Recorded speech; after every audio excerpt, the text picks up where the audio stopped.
उहाँले तिनीहरूलाई दृष्टान्तहरूमा भन्न लाग्नुभयो। एकजना मानिसले दाखबारी लगाएर त्यसको वरिपरि बार लगाए र कोलको निम्ति एउटा खाल्डो खने अनि एउटा मचान बनाएर तिनले दाखबारी मोहीहरूलाई कमाउन दिए र आफू चाहिँ परदेश लागे। फसलको समयमा तिनले ती मोहीहरूबाट केही फल लिन एकजना नोकरलाई पठाए, तर तिनीहरूले त्यसलाई पक्रेर पिटे र रित्तै हात पठाए। फेरि तिनले तिनीहरू कहाँ अर्को नोकरलाई पठाए, तर तिनीहरूले त्यसको टाउकोमा हिर्काए र त्यसको बेइज्जत गरे। मालिकले अझै अर्कालाई पठाए, तर त्यसलाई तिनीहरूले मारे र अरू धेरैलाई पनि पठाए, तर तिनीहरूले कसैलाई पिटे र कसैलाई मारे।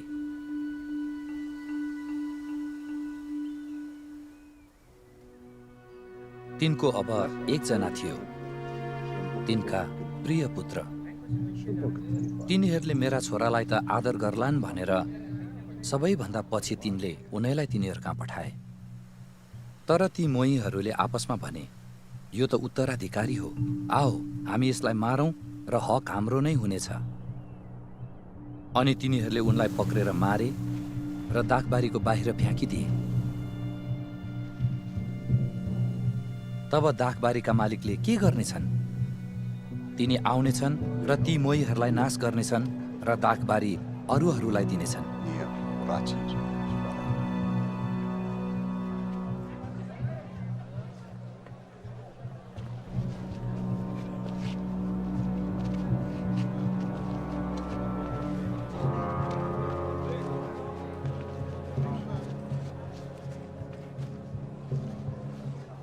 के तिमीहरूले धर्मशास्त्रको यो वचन पढेका छैनौ? जुन ढुङ्गालाई भवन निर्माण गर्नेहरूले रद्द गरे त्यही चाहिँ कुनाको शिर ढुङ्गा बन्यो। यो परमप्रभुबाट भएको हो अनि हाम्रो दृष्टिमा यो आश्चर्यमय छ। त्यसपछि तिनीहरूले उहाँलाई पक्रन खोजे, किनकि यो दृष्टान्त उहाँले तिनीहरूकै विरुद्धमा भन्नुभएको हो भनी तिनीहरूले बुझे। तर तिनीहरू भिडसँग डराएको कारणले उहाँलाई छोडेर गइहाले।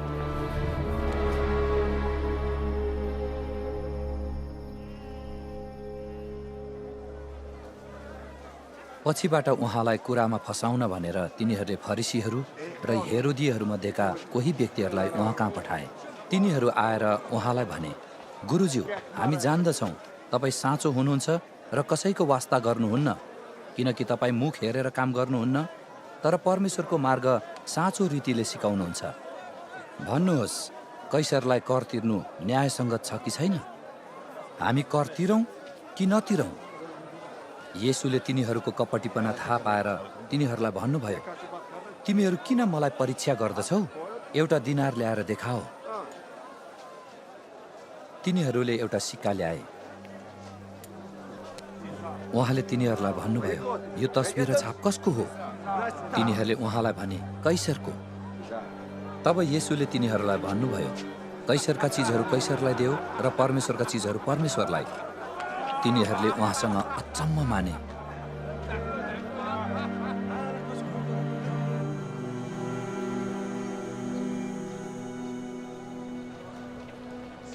मृतकबाट पुनरुत्थान हुँदैन भन्ने सदुकीहरू उहाँ कहाँ आए अनि उहाँलाई सोधे, गुरुज्यू, मोसाले हामीलाई लेखिदिएका छन् कि कसैको दाजु मर्यो र निसन्तान भएर पत्नीलाई छोडिराख्यो भने उसको भाइले त्यस स्त्रीलाई लैजानुपर्छ र आफ्नो दाजुको निम्ति सन्तान खडा गर्नुपर्छ। एउटा परिवारमा 7 भाइ थिए। जेठोले एउटी पत्नी ल्यायो अनि त्यो मानिस निसन्तान भएर मर्यो। अब माइला भाइले त्यस स्त्रीलाई विवाह गर्यो र त्यो पनि निसन्तान भएर मर्यो, अनि साइलाले पनि त्यस्तै गर्यो। अनि 7 भाइको सन्तान भएन। सबैभन्दा पछि त्यो स्त्री पनि मरी। अब मृतकहरूको पुनरुत्थानमा तिनीहरूमध्ये त्यो कसकी पत्नी हुन्छे, किनकि ती 7 जनाले त्यसलाई विवाह गरेका थिए। येशूले तिनीहरूलाई भन्नुभयो, तिमीहरू भुलमा परेको कारण यही होइन र कि तिमीहरू न त धर्मशास्त्र जान्दछौ न परमेश्वरको शक्तिलाई जान्दछौ। किनकि जब मृतकबाट तिनीहरूको पुनरुत्थान हुन्छ, तिनीहरू न त विवाह गर्छन् न तिनीहरूको विवाह हुन्छ, तर तिनीहरू स्वर्गमा भएका दूतहरू जस्तै हुन्छन्।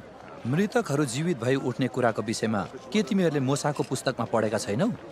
कि कसरी पोथ्रोको विषयमा लेखिएको खण्डमा परमेश्वरले मोसालाई भन्नुभयो, म अब्राहमका परमेश्वर, इसाकका परमेश्वर र याकुबका परमेश्वर हुँ। उहाँ मुर्दाहरूका परमेश्वर हुनुहुन्न, तर जिउँदाहरूका हुनुहुन्छ। तिमीहरू एकदमै भुलमा परेका छौ।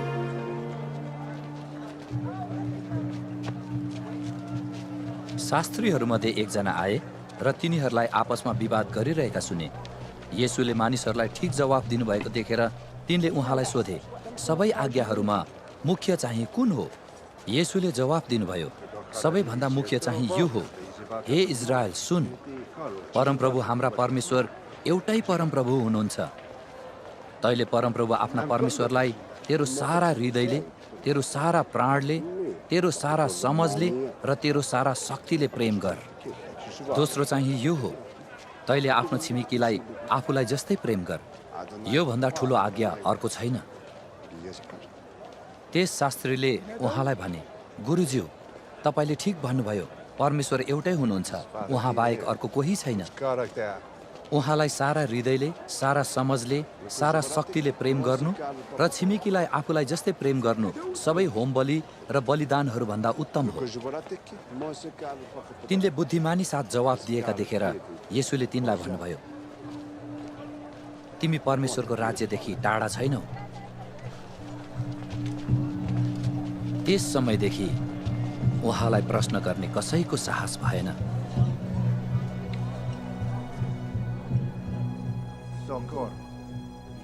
अनि मन्दिरमा सिकाउनु हुँदा येशूले भन्नुभयो, कसरी ख्रिस्ट दाउदका पुत्र हुन् भनी व्यवस्थाका शास्त्रीहरू भन्दछन्?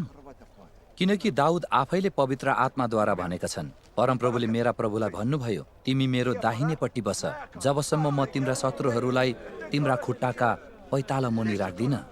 जब दाउद आफैले उनलाई प्रभु भन्दछन्, त कहाँबाट उनी तिनका पुत्र भए? अनि त्यहाँको ठुलो भिडले उहाँको वचन खुसीसाथ सुन्यो।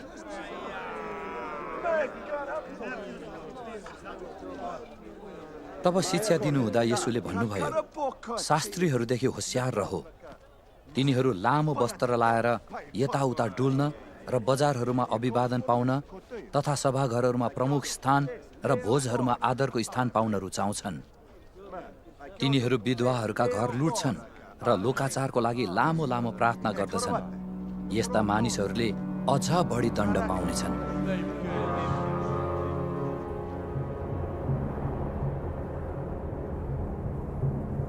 अनि उहाँ मन्दिरको भेटी चढाउने ठाउँको सामुन्ने बस्नुभयो र भिडले भेटीपात्रमा भेटी चढाएको हेर्नुभयो।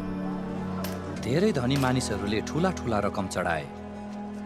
अनि एउटी गरिब विधवाले आएर तामाका 2 सिक्का अर्थात् 1 पैसा चढाई।